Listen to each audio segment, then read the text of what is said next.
नमस्कार, मैं Mayank Bhargava, assistant professor MLT college Saharsa, आपका स्वागत करता हूँ। आज हम लोग पृथ्वीराज रासो को अप्रामाणिक मानने के कारणों पर विचार करेंगे।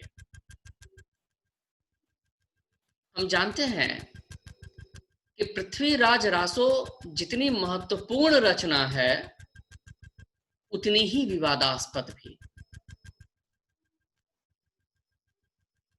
प्रारंभ में जब इसे प्रामाणिक रचना मानकर रॉयल एशियाटिक सोसाइटी द्वारा इसका प्रकाशन किया जा रहा था, उसी समय डॉक्टर बुलर जब कश्मीर यात्रा पर गए थे और उन्हें जयानक रचित पृथ्वीराज विजय नामक ग्रंथ देखने को मिला,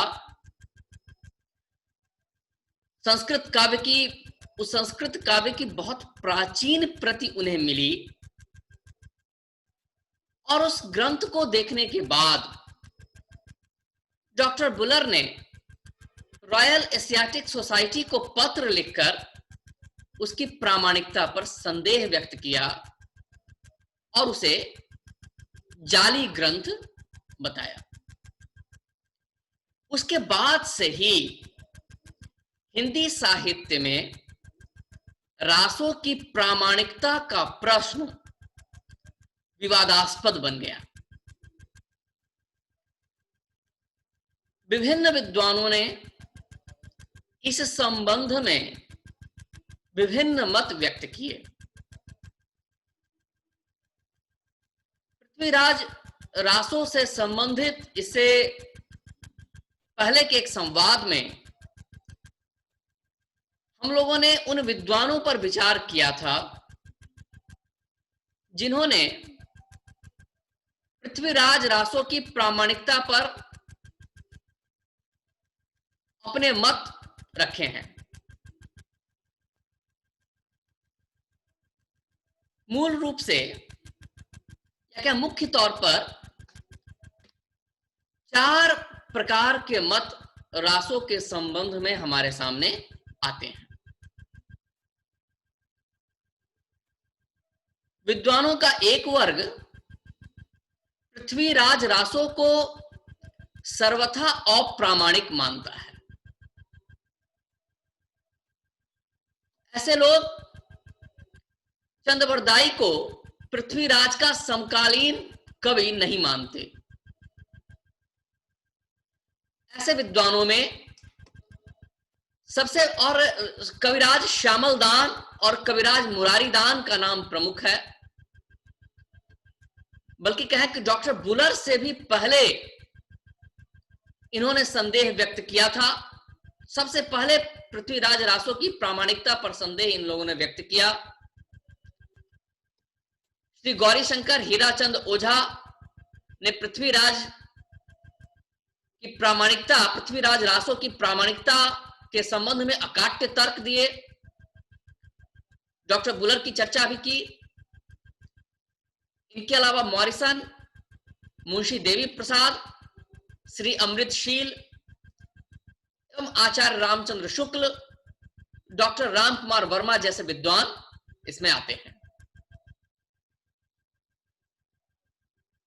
इसके समानांतर बहुत सारे विद्वान रासो को प्रामाणिक मानते हैं और चंद्रबरदाई को पृथ्वीराज का समसामयिक कवि भी मानते हैं। डॉक्टर श्याम सुंदर दास, मिश्र बंधु, मथुरा प्रसाद दीक्षित, मोहनलाल विष्णुलाल पंड्या, मोतीलाल मिनारिया आदि समीक्षक पृथ्वीराज रासो को प्रामाणिक मानते हैं। विद्वानों का एक वर्ग पृथ्वीराज रासो को अर्ध प्रामाणिक रचना मानता है। ये लोग यह तो स्वीकार करते हैं कि चंद्रबरदाई पृथ्वीराज के दरबारी कवि थे और उन्होंने रासो ग्रंथ की रचना की थी, लेकिन इनके मतानुसार पृथ्वीराज रासो अपने मूल रूप में अब उपलब्ध नहीं है।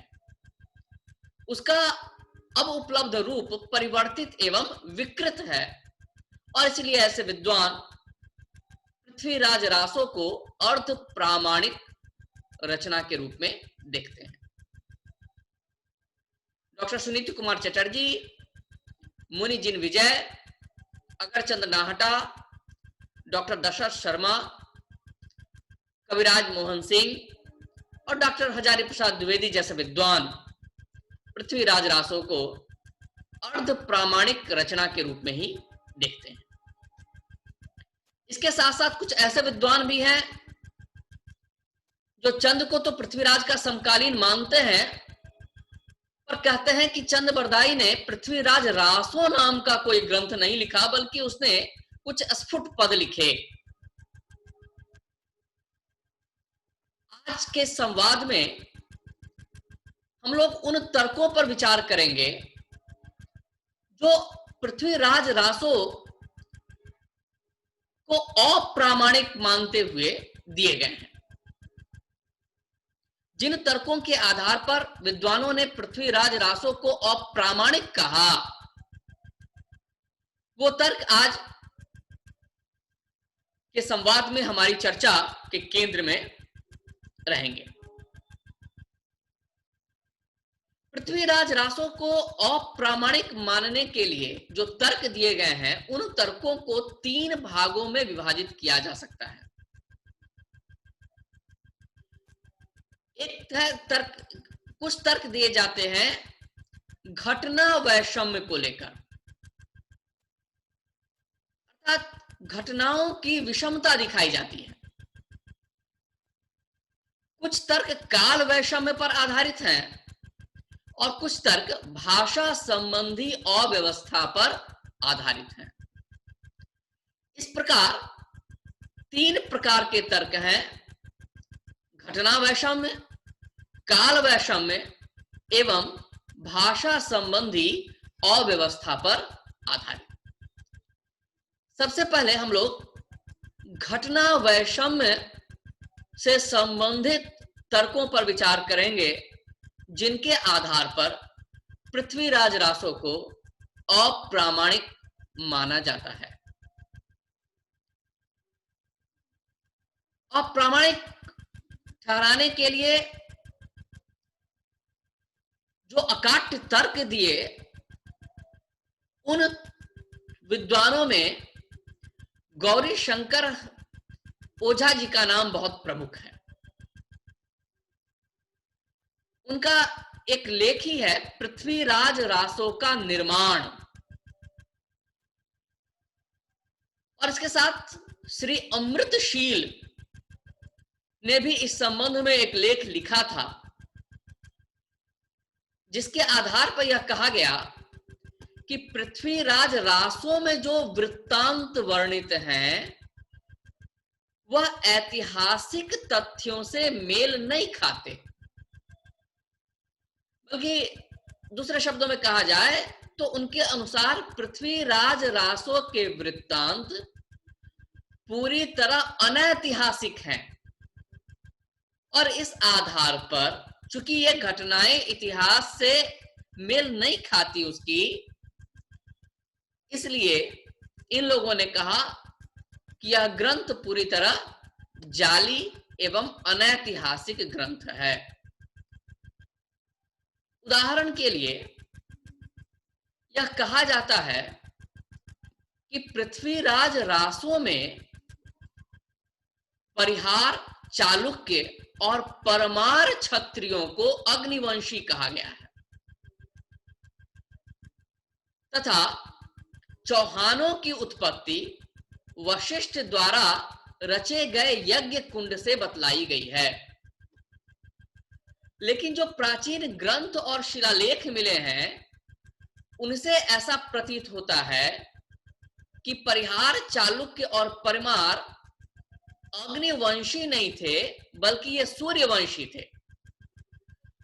तो चूंकि इतिहास के आधार पर ये सूर्यवंशी हैं और रासो में इन्हें अग्निवंशी बताया गया, इससे स्पष्ट है ये लोग मानते हैं कि इसकी घटना इतिहास सम्मत नहीं है और यह अप्रामाणिक ग्रंथ है। पृथ्वीराज रासो में जो पृथ्वीराज की वंशावली है उस पर भी प्रश्न उठाए गए। उसमें जो पृथ्वीराज की मां का नाम आया है, उनकी मां का जो वंश बताया गया, इस प्रकार की वंशावली भी ऐतिहासिक शिलालेखों से मेल नहीं खाती। बल्कि डॉक्टर वूलर को जो ग्रंथ मिला था पृथ्वीराज विजय, उससे भी यह उसके ठीक विपरीत है पृथ्वीराज रासो की वंशावली। उदाहरण के लिए पृथ्वीराज रासो में पृथ्वीराज की माता का नाम कमला बताया गया है, जो अनंगपाल की पुत्री थी। लेकिन पृथ्वीराज विजय या हम्मीर महाकाव्य आदि कृतियों के अनुसार पृथ्वीराज की माता का नाम कर्पूर देवी है, जो त्रिपुरी के हैहय वंशी राजा तेजल की पुत्री थी। हांसी का जो शिलालेख मिला है उससे भी यही स्पष्ट होता है कि पृथ्वीराज की माता का नाम कर्पूर देवी ही था। लेकिन पृथ्वीराज रासो में तो कर्पूर देवी की जगह कमला बताया गया है। तो यह वंशावली भी मेल नहीं खाती है, जिस कारण से पृथ्वीराज रासो को अप्रामाणिक बताया गया। जो घटनाएं हैं कुछ वर्णित पृथ्वीराज रासो में, वह भी साम्य नहीं खाती दूसरे ग्रंथों से। जैसे पृथ्वीराज रासो में वर्णित है कि पृथ्वीराज के 14 विवाह हुए थे जब वह 11 साल का था, उस समय से लेके जब वह 36 साल का हुआ उसके बीच।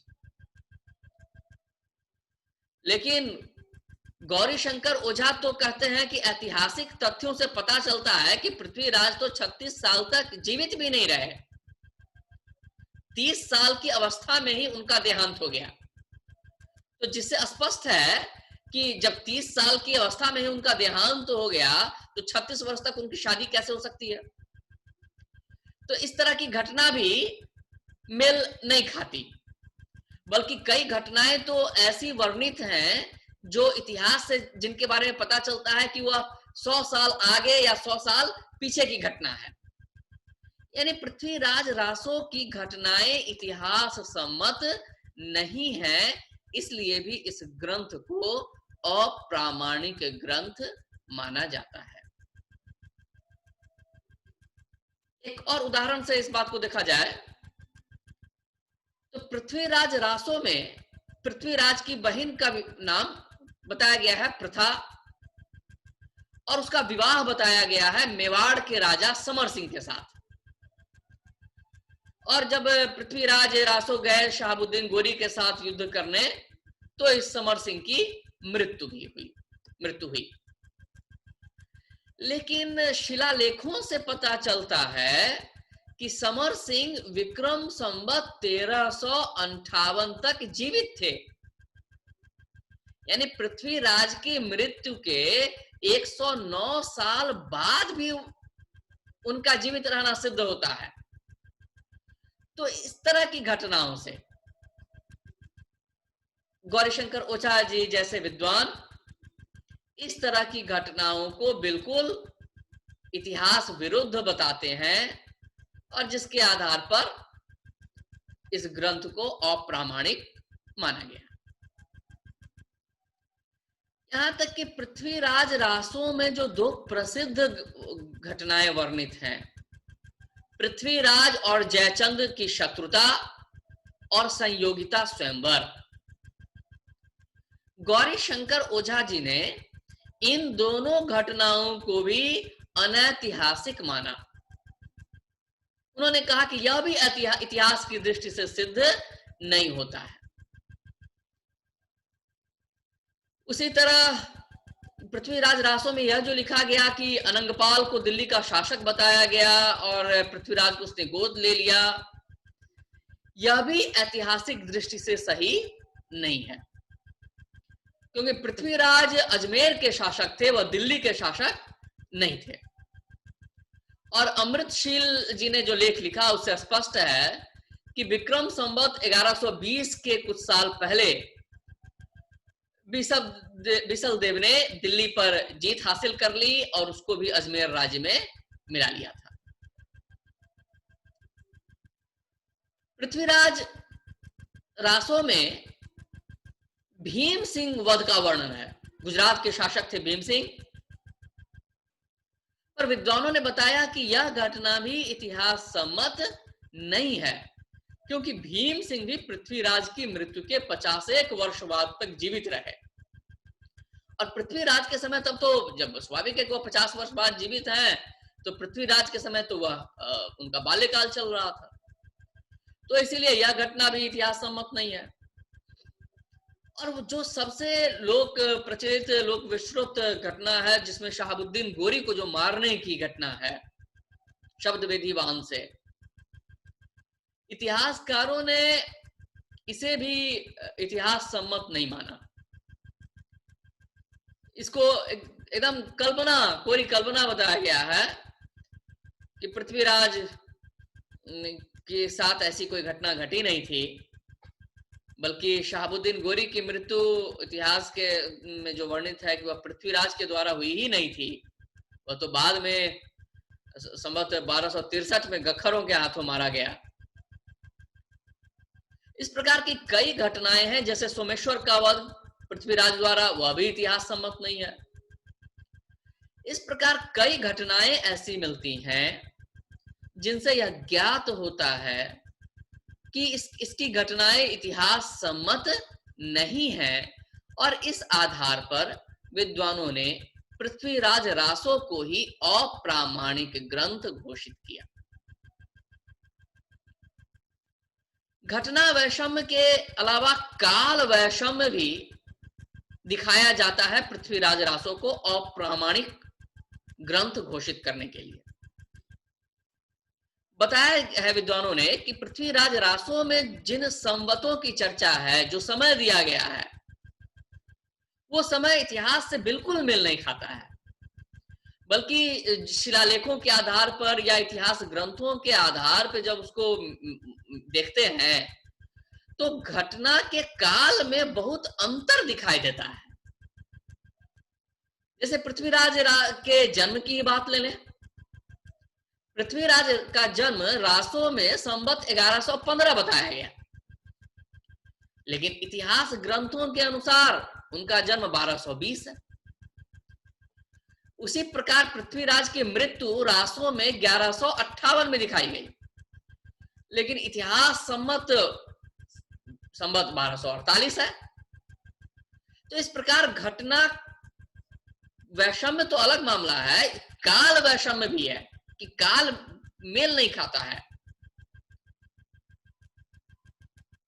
जैसे अनंगपाल ने पृथ्वीराज को गोद लिया था, संयोगिता स्वयंवर हुआ था, इन सब की घटना का जो उल्लेख है काल, तो बाद में जो ग्रंथ लिखे गए कम से कम उसमें वर्णित होना चाहिए था तब, यदि ये घटनाएं उससे पहले घटित हो चुकी थी। लेकिन संवत 1460 में जो हमीर महाकाव्य मिलता है 1460 का लिखा हुआ, उसमें इस तरह की घटनाएं नहीं है। संयोगिता स्वयंवर हो या मेवाती मुगल युद्ध हो, तो इस प्रकार लगता है कि ये घटनाएं उस काल की तो कम से कम नहीं ही है। उसी प्रकार आबू पर भीम चालुक्य ने जो आक्रमण किया था, या शहाबुद्दीन के साथ जो पृथ्वीराज की लड़ाई हुई, उसकी तिथि भी अशुद्ध है। और शहाबुद्दीन गोरी को जिस समय मरता हुआ दिखाया गया, उसकी जो मृत्यु दिखाई गई, उसका काल भी इतिहास सम्मत नहीं है। तो घटना वैषम्य के साथ साथ काल वैषम्य भी बहुत प्रमुख कारण है, जिसके आधार पर पृथ्वीराज रासो को अप्रामाणिक बताया जाता है। इसके साथ साथ एक तीसरा तर्क दिया जाता है भाषा संबंधी वैषम्य, भाषा संबंधी विषमता। पृथ्वीराज रासो में अरबी फारसी के बहुत सारे शब्द मिले हैं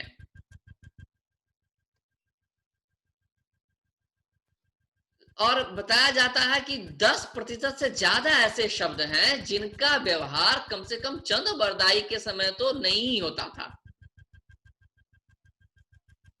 और पृथ्वीराज रासो की जो भाषा है उस भाषा में अनुस्वारांत शब्द बहुत हैं और भाषा में स्थिरता नहीं दिखाई देती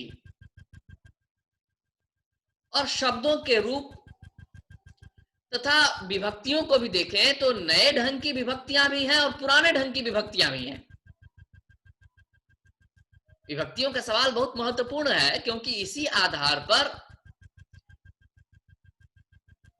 रामस्वरूप चतुर्वेदी ने इसे हिंदी का प्रथम महाकाव्य कहा, क्योंकि विभक्तियां वहां कहा कि प्रसर्ग अलग हो जाते हैं वहां, लेकिन नए पुराने ढंग की विभक्तियां दोनों दिखाई देती हैं। तो प्रसिद्ध भाषा शास्त्री थे डॉक्टर धीरेन्द्र वर्मा, उन्होंने भाषा के आधार पर ही इसकी विवेचना करते हुए कहा था कि पृथ्वीराज रासो 16वीं शती की रचना है, यानी बहुत बाद की रचना है। तो इस प्रकार ये 3 प्रकार के प्रमुख कारण बताए जाते हैं, घटना वैषम्य, काल वैषम्य और भाषा संबंधी अव्यवस्था, जिनके आधार पर पृथ्वीराज रासो को जाली ग्रंथ, संदिग्ध ग्रंथ या अप्रामाणिक ग्रंथ बताया जाता है। क्योंकि यदि चंदबरदाई पृथ्वीराज के समकालीन होते और उन्होंने पृथ्वीराज रासो की रचना की होती तो घटनाओं के वर्णन में, काल के वर्णन में इतनी ज्यादा गलतियां नहीं होती। इसीलिए आचार्य रामचंद्र शुक्ल जैसे बड़े विद्वान को यह कहना पड़ा कि यह ग्रंथ वास्तव में जाली ग्रंथ है, पूरी तरह जाली ग्रंथ उन्होंने बताया। उन्होंने कहा कि यह हो सकता है कि इस ग्रंथ में कुछ पद चंदबरदाई के लिखे हों, उनके पद भी हों शामिल इसमें, लेकिन उन्होंने कहा कि यह पता लगाना असंभव है कि इसमें आखिर चंदबरदाई का लिखा हुआ क्या है, कितना है। और शुक्ल जी ने कहा कि यदि कोई समसामयिक कवि इसके रचयिता होते तो प्रक्षिप्त अंश बाद में मिले होते, कम से कम जो मुख्य घटनाएं हैं वह और संवत है वह तो शुद्ध होता, इतिहास सम्मत होता। और शुक्ल जी का निष्कर्ष है कि लगता है कि पृथ्वीराज के पुत्र गोविंदराज या उनके भाई हरिराज या उनका कोई वंशज होगा जिसके यहां चंद नाम का कोई भट्ट कवि रहा हो, जिसने पृथ्वीराज की वीरता की कहानियां सुनी हो और उसने अपनी कल्पना से इन सुनी सुनाई घटनाओं के आधार पर बाद में यह ग्रंथ तैयार किया हो, और उसके बाद तो बहुत सारी प्रक्षिप्त चीजें इसमें मिलती चली गईं और जिसके आधार पर इतना बड़ा ग्रंथ आज हमें दिखाई देता है। तो इस प्रकार इन विद्वानों ने पृथ्वीराज रासो को अप्रामाणिक बताया, जिसके पीछे घटना वैषम्य, काल वैषम्य एवं भाषा संबंधी अव्यवस्था के तर्क दिए। इसके समानांतर बहुत सारे विद्वान ऐसे हैं जिन्होंने रासो को प्रामाणिक ग्रंथ बताया। रासो की प्रामाणिकता के पीछे भी कई तर्क दिए जाते हैं, जिसकी चर्चा हम लोग अगले संवाद में करेंगे। आशा है आज के संवाद द्वारा हमारे विद्यार्थी मित्र उन तर्कों से परिचित हुए होंगे जिनके आधार पर इस ग्रंथ को विद्वानों ने अप्रामाणिक सिद्ध किया है। इसकी प्रामाणिकता पर विचार अगले संवाद में होगा। आपके सहयोग के लिए, साथ बने रहने के लिए बहुत बहुत धन्यवाद, आभार।